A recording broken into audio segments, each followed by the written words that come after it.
So I was listening to a Freakonomics podcast, and they were talking about what motivates people to give to charity, and they found that the biggest reason is peer pressure, and it's not like morality or like wanting to help people. It's peer pressure, and so my idea is to come up with a way to peer pressure people into giving to charity.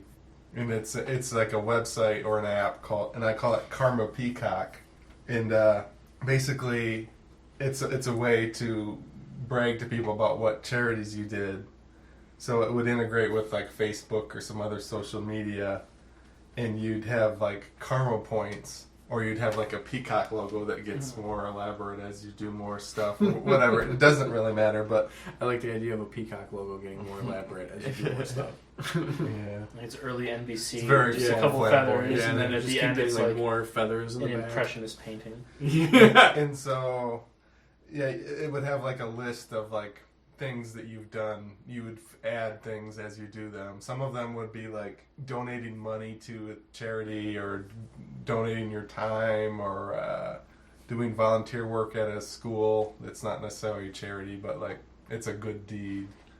And like you could even have like personal good deeds, like this person helped me through suicidal depression or whatever. Somebody could do a testimonial, and where you would get like proof. You could have like a verified karma acts, like you could integrate with websites like the United Way or something. They have a website that you donate money, so it could be like a verified karma thing. So then, So you're just formalizing the ice bucket challenge, or I voted stickers. So yeah. So you're like Upworthy. Yeah. What is that? Upworthy was a website that was really popular for about a year, and it was like BuzzFeed, but for social issues. So people would share like video about like droughts and be like, "Look at me raising awareness." Yeah, and I'm like, but people still don't have water to drink. Mm-hmm. Raising awareness would not qualify. I do have a list of things that wouldn't count. So there would be no negative karma. Okay, negative karma. So like for doing bad things, there wouldn't be like anything to do with personal relationships wouldn't count, like cheating or hooking people up or whatever. I just don't think that's relevant. Voting for a specific candidate wouldn't count. Like, I wouldn't want it to be politically divisive. Yeah. You could maybe have karma for I voted or I didn't vote. So I voted might give you a karma point. Instead of like counting friends on Facebook as like how good of a person you are, it would be like counting karma. So like if your karma was low, maybe women wouldn't want to date you or whatever. So would you have like preloaded things that you could do, or yeah, and on the website also you in the app website integration you could have like, so it would be kind of like Facebook Places, where like if you start typing like a bar name, it auto populates and you can click it, but it would be like a thing that you would do charitable. So yeah, like it could help you find charities and stuff to yeah. donate to, and events. You get to help organize events to. be like a step counter, but for charity. Because like that's the entire premise of Fitbit. Is like showing up your dad. Yeah, well, I have more steps than my dad.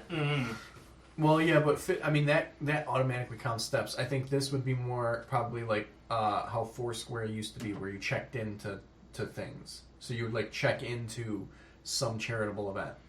Yeah, but didn't like Foursquare go away because people were getting robbed? Oh. No, it went away because they switched. Like, they've split the app in two. So the check-in part is now called Swarm, and Foursquare is more like, it's more just like Yelp, where you can just leave reviews of places and that's pretty much it. I remember being really into Foursquare for like 3 months. I've heard of it, but I've never seen it.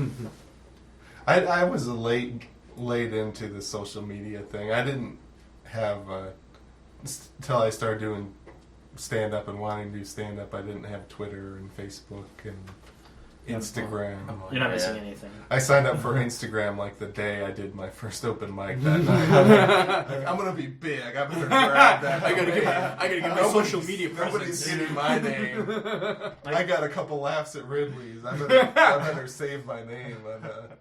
My goal is to be pirated on social media. Like, I want somebody. I want the fat Jew to steal one of my jokes, just so I can be like, "Look, I've made it. The hack stole my stuff." So my idea is kind of boring. It's basically a way to peer pressure people into doing good things. In fairness, it's also far and away the most plausible. Yeah, I know, really. It's like the most noble and realistic. His head is, like, that's actually like a real thing. Like, we're like the first couple minutes of Shark Tank where people are getting laughed at. Like my idea was like, how can I make people laugh? I can do if you were intimidated by the greatness of my idea, I can do a dumber one. No, that was a good idea. No, This is a legitimately good idea. I don't think you followed the rule now. Yeah, you're doing this wrong. Is that really the spirit you're of doing your own podcast wrong. Yeah, is that really the spirit of the thing? You said this was for bad ideas. Yours is ideas that I'm not going to pursue in real life. Yours is firmly mediocre. I don't think he said bad ideas. I just don't really have any ideas. I might have said that in the message. Part of the reason that I say not pursue in real life is because I don't want to deal with. I told you my idea, now somebody stole it. So I have a couple things I missed here. Karma could be based on your own karma priorities. Like you could have like an algorithm that you could set up to judge other people. But I feel bad that we keep interrupting your idea, but it's too plausible. Because like it's a legit idea. Like you're the kid who like went to the invention convention with like an actual like real idea, and like the winner was like Christmas lights on a box. Yeah. Now, do you like the name Karma Peacock? I like Karma Peacock. Yeah, like our peacocks like particularly. Like, do you think Karma Peacock? There's like a term like peacocking is like. I think I like karma because like you said, the more karma you get, the more elaborate the peacock can get. So like you're peacocking because you've done more. Yeah. Yeah. When I was in school, I used to ride the school bus, and there was the most attractive woman I'd ever seen. I was in middle school, she was in high school, and she lived on a peacock farm. And I remember like getting caught by another guy just staring at her out the window. He was like, "You're checking her out, aren't you?" And my voice squeaked, "No, I'm not. I'm looking at the peacock." I had friends in Grosse Pointe, and we'd go visit them, and there would just be a peacock like walking around the neighborhood. I don't see those in Detroit. You'd think black people would love peacocks, especially like blinged out black people. They'd have like a peacock on their shoulder, and it just.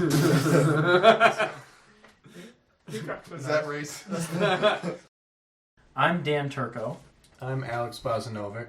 I'm Jeff Ford. And I'm your host, Tom Walma. This is Creativity Wasted. I have a website, creativitywasted.com, and I also started a Patreon. So if you love the show, consider donating to Patreon.